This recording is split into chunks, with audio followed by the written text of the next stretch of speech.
You have your slide deck complete and you want to present this to your students. So when you present this to your students in the classroom, we just do a simple live present. So I'm going to show you how to do that. Because actually you could still do this if, let's say, you're doing a Google Meet and you want students at home to participate via Pear Deck. They could do that while you're sharing your screen. So for instance, I click on my Pear Deck icon, or I go into add-ons and open up my sidebar. And make sure you don't click present lesson here. That would actually start your lesson for a regular Google slide. We want to present it via Pear Deck. So when I click on this, you're going to notice it might open up two tabs because we have something called the dashboard as well. There we go. So now I have the teacher dashboard, but I'm not even going to worry about that at this point. I'm just going to go back here. So this would be, let's say I'm doing a Google Meet, and I could have this as my sharing my screen, and kids could actually join the Google Meet, and then they would just go to joinpd.com and type in this, and it's going to wait for students until we get, let's say we have a class of 25. We want to wait till that number gets close to 25. They can, at any time, if I click the X here, at any time, if you see people coming in, I can re-click on that button up there. And that would then open this back up so that they could see it. But the bigger thing for us right now is self-paced mode. So this would be something that you could do, send out to students for the instruction for the week.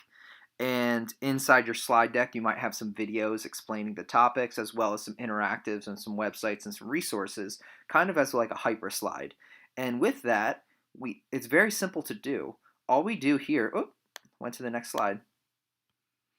Well, that really doesn't matter, but all we do down here, the ellipsis, the three dots, they are three of the vertical dots. If you click on that, it says turn on student paste.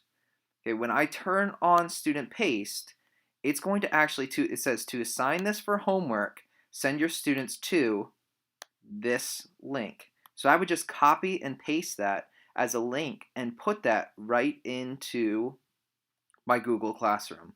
Or if I'm elementary, I would send that to my parents via Class Dojo or Seesaw, and that would be their homework. Say, hey, for this week's science lesson, we have a slide deck via Pear Deck for you to go in. Now, it is important that they sign in with their Google account, okay?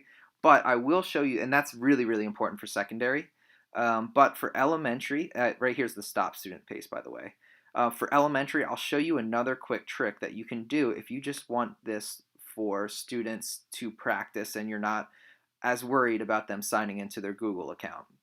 So if I end this, I'm going to say you would want to leave and allow students to keep working, but I'm going to say yes, I'm sure.